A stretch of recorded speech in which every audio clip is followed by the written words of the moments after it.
따라 하시겠습니다. 나의 사랑, 나의 어머니. 요즘 시장과 마트에서 미나리 판매량이 급증한다는 이야기가 들려옵니다. 여러분 왜 그런지 아십니까? 네, 영화 미나리 때문에 그렇습니다. 영화 미나리의 윤여정 씨가 한국 최초로 93회 아카데미 시상식에서 여우 조연상을 받게 된 것입니다. 여러분, 이것은요 한국 영화사에 큰 획을 긋는 일이며 엄청난 쾌거라 할 수 있습니다. 그런데 최근에 이 영화에 대한 관심도 관심이지만 배우 윤여정 씨의 수상 소감이 연일 화제가 되면서 그녀에 대한 관심이 폭증하고 있습니다. 시상대에 오른 그녀는 먼저 자신과 함께 후보에 오른 배우들에 대한 존경 어린 멘트를 먼저 전하고서는 재치 있는 입담과 유머로 많은 이들을 웃게 만들었습니다. 그런데 소감 말미에 청중들의 마음을 순간 울컥하게 만든 멘트 하나가 있었습니다. 바로 이런 멘트였습니다. 제가 밖에 나가 열심히 일하게 만든 제 두 아들에게 감사의 말을 전합니다. 사랑하는 아들들아, 이게 엄마가 열심히 일한 결과란다. 올해로 75세인 배우 윤여정 씨는 참으로 굴곡진 인생을 살아오셨습니다.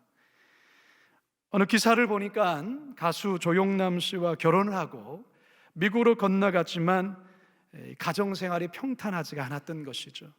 남편의 외도로 결국 이혼을 하게 되었고 홀로 두 아들을 그 낯선 그 미국 땅에서 어렵게 키우며 살아야 했던 것입니다. 미국 땅에서 생계를 위해서 시급 2.75달러를 받으며 슈퍼마켓 캐셔로 일도 했고 한국에 돌아와서는 단역 배역도 마다하지 않고 닥치는 대로 일을 했습니다. 왜 그렇게 했을까요? 자식들을 위해서 그렇게 치열하게 살았던 것이죠. 그러다 보니 세월은 흘렀고 이렇게 배우로서 최정상의 자리까지 오르게 된 것입니다. 이런 그녀의 인생을 아시는 분들은 그의 마지막 이 멘트가 가슴에 찡할 수밖에 없었던 거죠.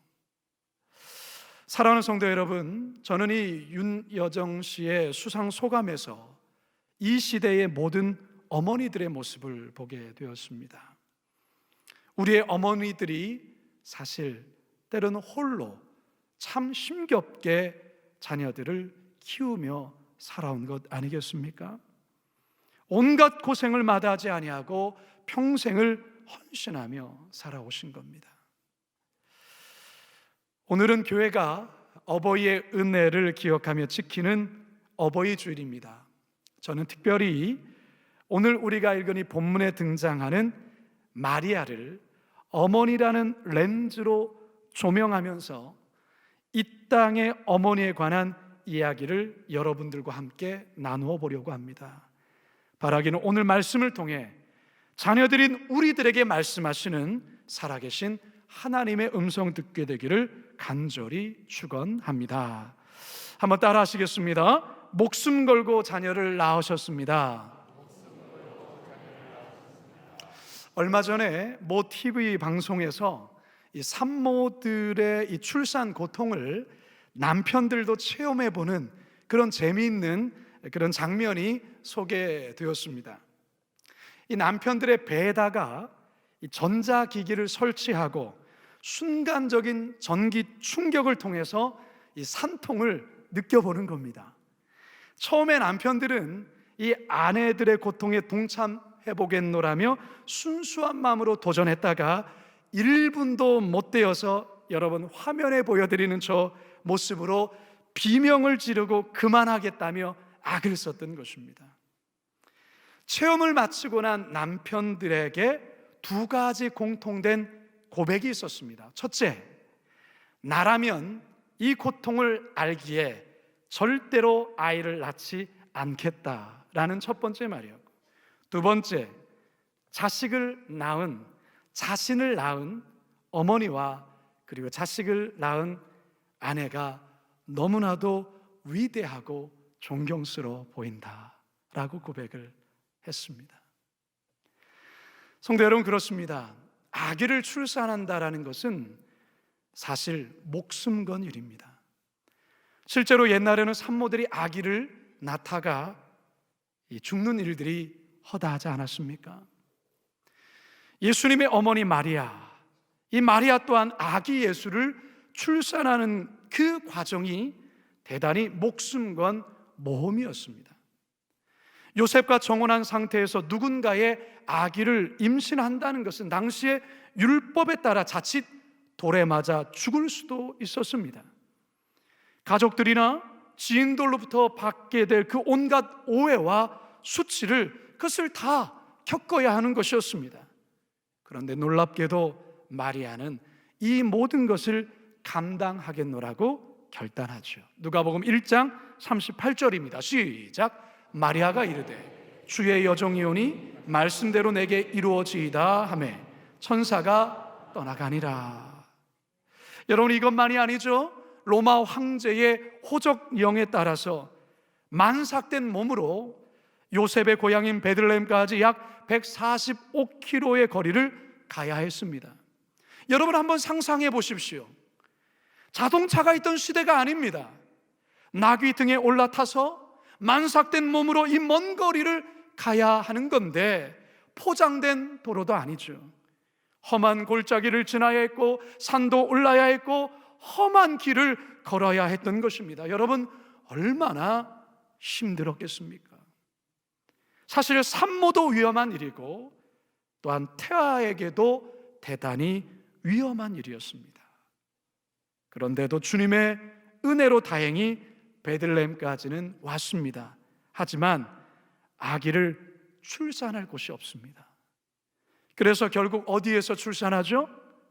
그렇습니다. 마국간. 혹시 우리 어머님들 마국간에서 출산하신 분이 여기에 계십니까? 마리아는 자녀를 마국간에서 출산합니다. 누가복음 2장 5절과 7절입니다. 시작. 그 약혼한 마리아와 함께 호적하러 올라가니 마리아가 이미 잉태하였더라. 거기 있을 그때에 해산할 날이 차서 첫 아들을 낳아 강보로 싸서 구유에 누였으니 이는 여관에 있을 곳이 없음이로라. 여러분, 그런데 이게 끝이 아닙니다. 아기를 낳고서 산후조리도 안 된 상태에서 영아들을 죽이겠다는 이 헤롯 왕을 피해 급히 아기를 안고 이집트로 야반 도주를 해야 했습니다. 마태복음 2장 13절에서 15절 시작. 헤롯이 아기를 찾아 죽이려 하니 일어나 아기와 그의 어머니를 데리고 애굽으로 피하여 내가 내게 이르기까지 거기 있으라 하시니 요셉이 일어나 밤에 아기와 그의 어머니를 데리고 애굽으로 떠나가 헤롯이 죽기까지 거기 있었으니. 여러분이 마리아는 이처럼 예수님을 임신하고 출산하고 양육하는 이 모든 과정이 목숨 건 분투였다라는 것입니다. 여러분, 마리아만 그럴까요? 여러분의 어머니도 여러분을 임신하고 출산하고 양육하는 모든 과정 속에 숱한 위기의 순간들을 넘고 또 넘으셨기에 여러분들이 오늘 이 자리에 존재하는 것입니다. 저는 5월 5일 날 어린이날에 태어났습니다. 좋은 날 태어났죠? 저의 자녀들이 어렸을 때 왜 하필 아빠는 어린이날에 태어났냐며 항의를 하곤 했습니다. 아이들의 입장에선 어린이날이 자기들의 날인데 아빠가 생일이다 보니까 영 거시기 한 겁니다. 엊그제 생일이 되어서 고향에 계신 어머니와 통화를 하면서 어머니, 제가 몇 시에 났어요? 제가 물어봤어요. 제가 몇 시에 났냐고. 오후 3시에 났대요. 오후 3시에 났는데 어머니 혼자서 저를 낳으셨다는 거예요. 그 이유가 있습니다. 저희 어머니께서 제가 그렇게 빨리 나올 줄을 몰랐다는 것입니다. 그리고 그날이 5월 5일 공휴일이기 때문에 저희 그 모교에서 전교인 야외 소풍이 있었는데 어머니는 배가 이렇기 때문에 갈 수는 없고 어머니만 집에 이제 계시고 우리 아버지랑 그저 형님들을 데리고 그리로 간 거예요. 어머니께서 혼자서 집안일을 하시다가 이 산통이 느껴지면서 아이를 이제 낳으셨는데요, 이 탯줄도 어머니께서 집에 쓰는 가위를 불에다가 이렇게 소독하셔서 직접 자르셨다라는 겁니다. 여러분 대단하지 않습니까? 여러분 얼굴 표정이 뭐 그 정도야 뭐 이런 겁니까? 대단한 일이에요. 대단한 일입니다. 제가 그렇게 해서 세상에 나왔어요. 사실 저희 어머니 목숨 내놓고 저를 낳으신 거예요. 사랑하는 여러분, 앞에서 출산의 고통을 이 전기 충격으로 1분도 경험해 보지 못한 이 아빠들이 자신은 결코 자식을 낳을 수 없겠다라고 말하는 것, 여러분 기억해 보실 때, 여러분 출산의 고통이란 죽는 것보다 더한 고통이라는 겁니다. 여러분 이 고통을 여러분들의 어머니가 때로는 수시간에서 많게는 수십 시간을 견디고 버티면서 여러분을 낳아준 거예요. 여러분 우리가 인생을 살면서 때로는 어머니에게 섭섭함도 가질 수 있어요. 자식으로 때로는 마음의 상처를 갖고 살 수도 있습니다. 그런데 여러분, 여러분의 어머니가 여러분들을 그렇게 낳아준 것만으로도 사실 우리는 평생을 감사하며 고마워해야 되는 거예요. 바라기는 오늘 어버이 주일을 맞아서 나를 낳아준 어머님, 그 은혜에 다시금 깊이 감사하며 고백하시는 저와 여러분 되길 주님의 이름으로 축원합니다. 두 번째 따라 하시겠습니다. 굴곡진 인생을 사셨습니다. 오늘 우리가 보는 이 본문에서 예수님은 십자가 아래서 하염없이 눈물 흘리고 있는 어머니 마리아를 보고 있습니다. 일찍이 남편을 잃고 자식들을 홀로 키우느라 고생하신 그 어머니 마리아에 대한 예수님은 아들로서의 깊은 죄송함과 그 마음속에 슬픔이 있었던 것입니다. 숨쉬기조차 고통스러운 극한의 상황 속에서 예수님은 마지막 힘을 다해 어머니를 이렇게 부르고 있습니다. 19장 26절입니다. 시작. 예수께서 자기의 어머니와 사랑하시는 제자가 곁에 서 있는 것을 보시고 자기 어머니께 말씀하시되 여자여 보소서 아들이니다 하시고, 여러분 세 번역에서는 이것을 이렇게 번역하고 있습니다. 함께 읽어볼까요? 시작. 예수께서는 자기 어머니와 그 곁에 서 있는 사랑하는 제자를 보시고 어머니에게 어머니, 이 사람이 어머니의 아들입니다 하고 말씀하시고, 여러분 사실 이 마리아에 대한 이해와 접근은 천주교와 개신교 사이에는 큰 차이가 있습니다. 천주교에서는 마리아를 하나님과 동급의 자리까지 올려놓고 있습니다. 그래서 성모 마리아라고 부르죠. 영원한 동정녀라는 주장, 원죄가 없다는 주장, 예수님처럼 승선했다라는 이 카톨릭의 주장은 사실 개신교에서는 받아들이지 않습니다. 왜냐? 결코 성경적이지 않기 때문입니다. 성경에 나타난 마리아, 분명 믿음의 여인이지만 지극히 평범한 여성으로서 한 남자의 아내이자 또한 여러 자녀의 어머니였습니다. 인간적인 연약함도 있었고 때론 고뇌하고 아파하기도 했던 여인이었습니다. 오늘 본문에서 조명되고 있는 마리아 또한 자녀 때문에 아파하시고 눈물 흘리시는 우리들의 어머니와 별반 다르지 않은 어머니의 모습을 보이고 있는 것입니다. 이런 측면에서 마리아를 보면 마리아의 인생은 그야말로 굴곡진 인생이 아닐 수 없습니다.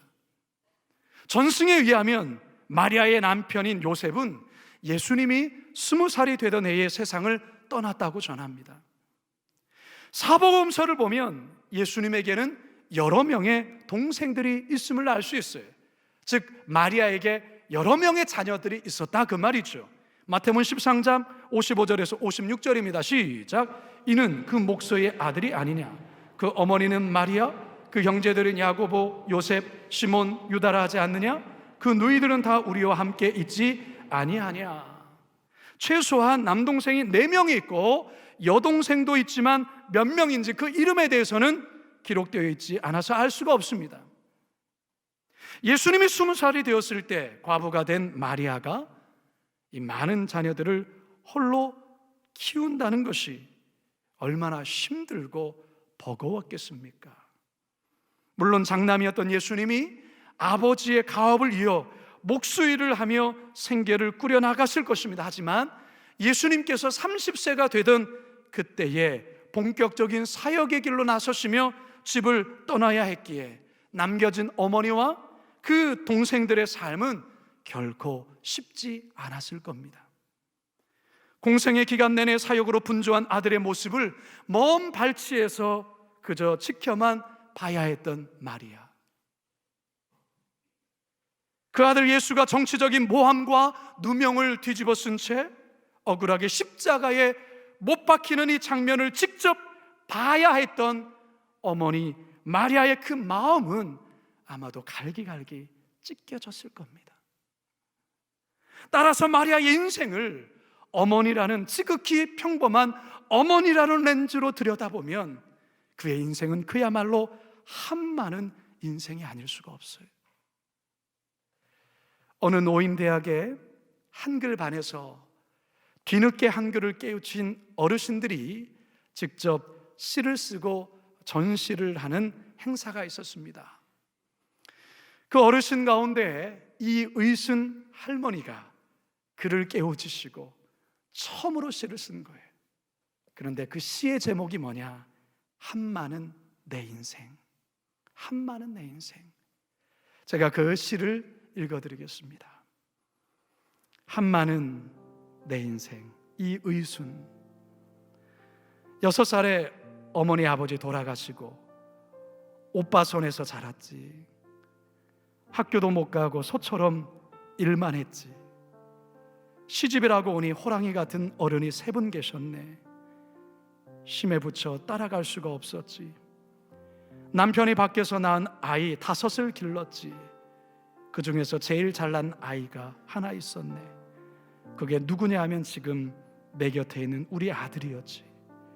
나이는 어린데 속이 깊어서 내가 미안할 정도지. 세월이 흘러 이제 나에게 남은 것은 병든 몸과 인생의 한만 남았네. 하지만 더 힘든 것이 있지. 그것은 늙은 몸을 따라가지 못하는 젊은 마음이라네. 아직도 마음은 청춘인데 몸은 어느새 꼬불한 할머니가 되어버렸네. 이 땅의 대부분의 어머니들이 이처럼 한많고 굴곡진 인생을 저마다 살아온 것 아닐까요? 일제강점기와 6.25 사변이라는 이 엄청난 시대적 비극을 지나야만 했고, 배고픈 시대 속에 자식들에게는 결코 배고픈 만큼은 대물림하지 않으려고 억척까지 살아온 것 아니겠습니까? 자신은 못 배워도 자식들만큼은 배워야 하기에 제 살을 깎는 고통이 있어도 기어이 자녀들을 공부시키고 희생하시고 헌신하신 그분들이 바로 우리들의 어머니였습니다. 이처럼 고생하신 어머니, 너무나도 안쓰러운 것은 인생 말년에는 치매를 앓게 되시고 자녀들조차 알아보지 못하시는, 그러면서 다리 불편하시고 제대로 걷지도 못하시다가 때론 요양원에서, 때론 집안에서 쓸쓸히 인생을 마치시는 경우들 많지 않습니까?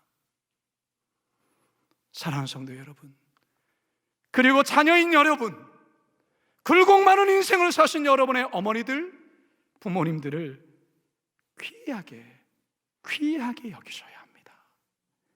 그 옛날 송강 정철 식구처럼 어버이 살아실 때 섬기기 다하여라. 어버이 살아실 때 평소에 자주 안부 전화드리고 건강할 때 맛있는 것 자주 사드리실 그런 자녀여야 합니다. 그래야 후회하지 않습니다. 잠언 23장 25절입니다. 시작. 내 부모를 즐겁게 하며 너를 낳은 어미를 기쁘게 하라. 여러분, 왜 어버이날이 있고 또 교회마다 어버이 주일을 또 지킬까요? 저는 이렇게 해석해 봅니다. 어버이날에 찾아뵙고 또한 전화하고 안부 전해드리고, 어버이 주일에 또 한 번 찾아뵙고 또 한 번 전화드리고 또 한 번 안부 전하라고 어버이 주일이 있는 겁니다. 바라기는 우리 성도들, 굴곡진 인생을 사신 우리 어머니들을 귀하게 여기시고 효도하시는 성도들 다 되시길 주님의 이름으로 축원합니다. 마지막 세 번째 따라 하시겠습니다. 그 사랑에 보답해야 합니다. 심겹게 어머니 마리아의 이름을 부른 예수님은 어머니 마리아를 부축하고 서 있는 제자 요한에게 한 가지를 부탁합니다. 27절 함께 읽습니다. 시작. 그 제자에게 이르시되 보라 내 어머니라 하신대 그때부터 그 제자가 자기 집에 모시니라. 무슨 말입니까?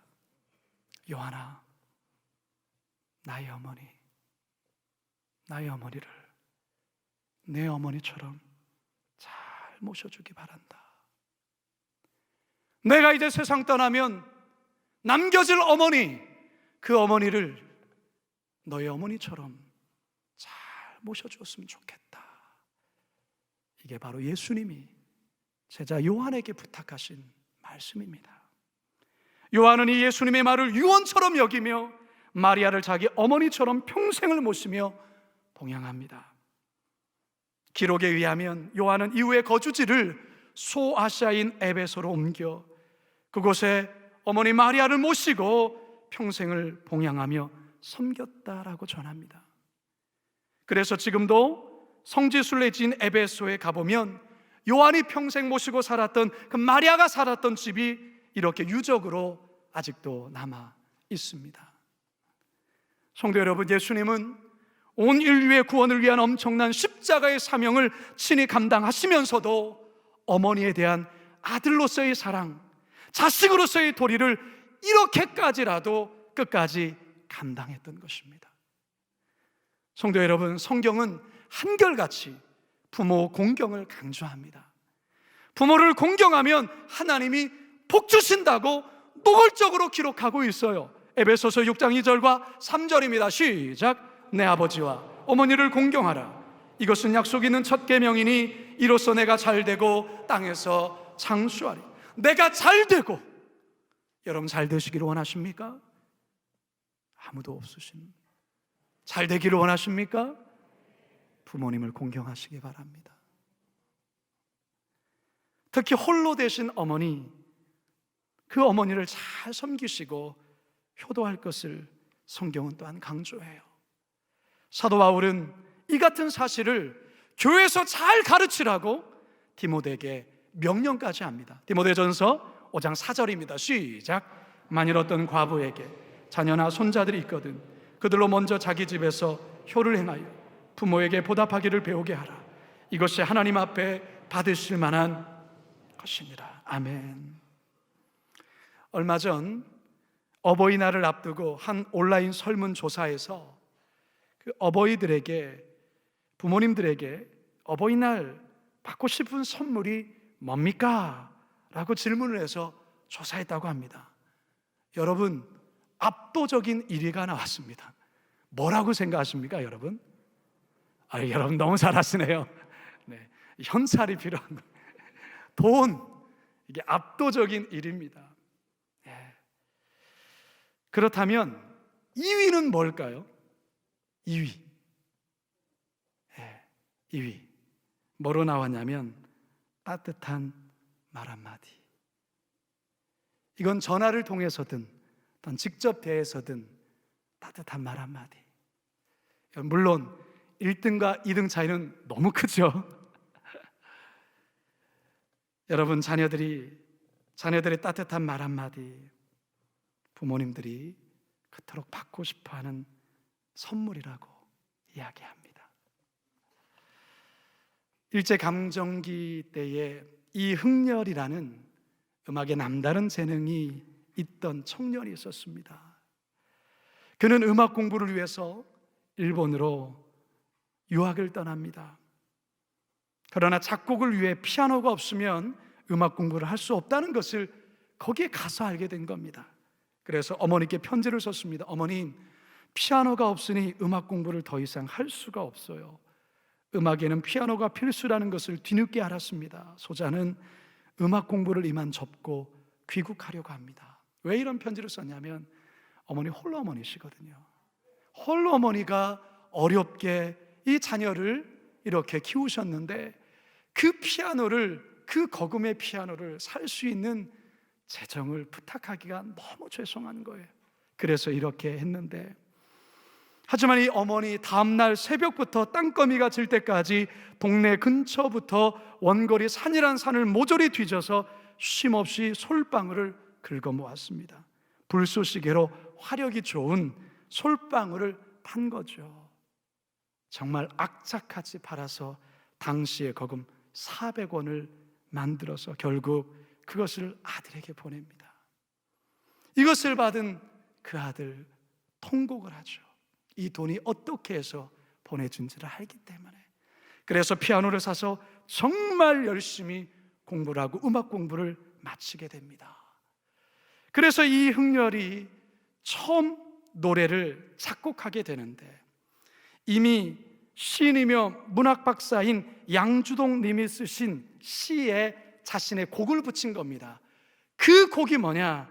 우리가 이따가도 부르게 될 어머니의 마음이란 곡. 이 곡이 이렇게 해서 만들어진 거예요.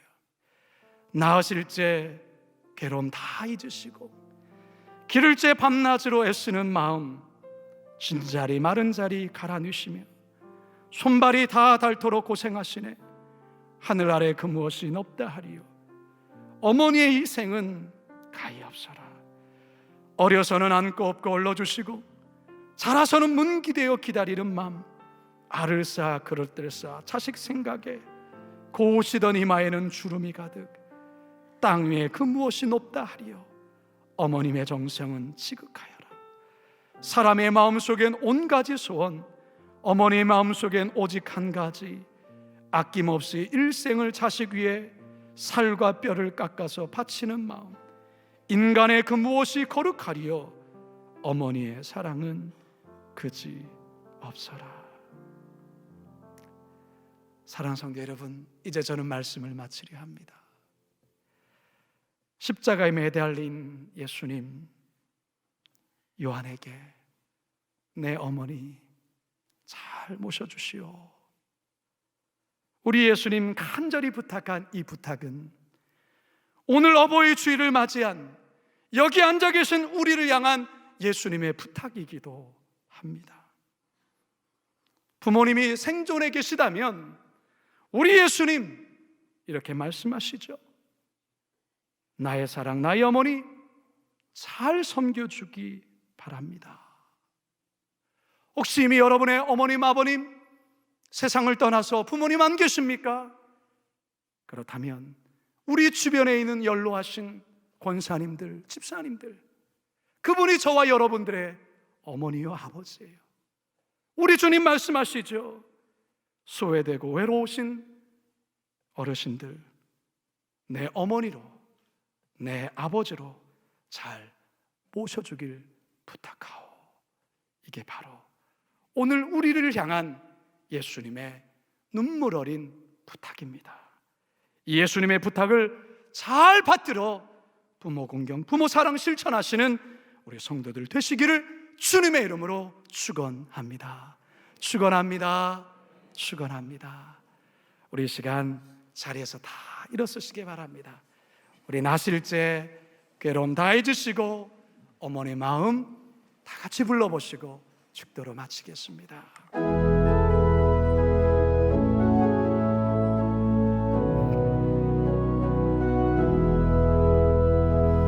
나실 때 괴로움 다 잊으시고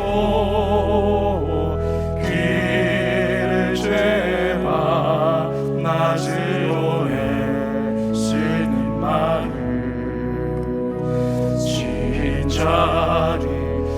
마른 자리 가라앉으시며 손발이 닿도록 고생하시네.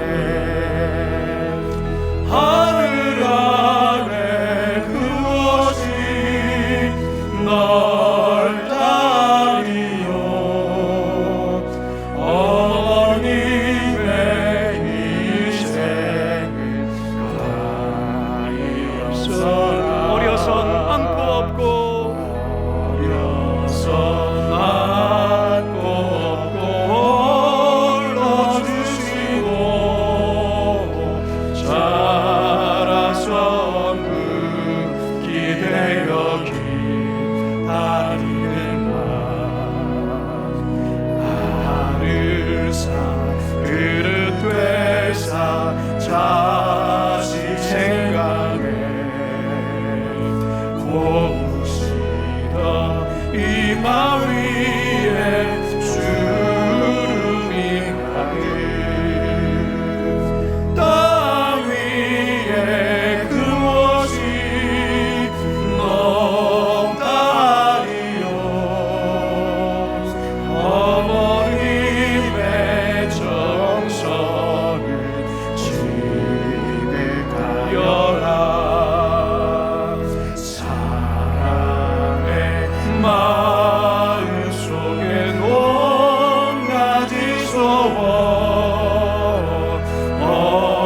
어머님의 마음속에 오직 한 가지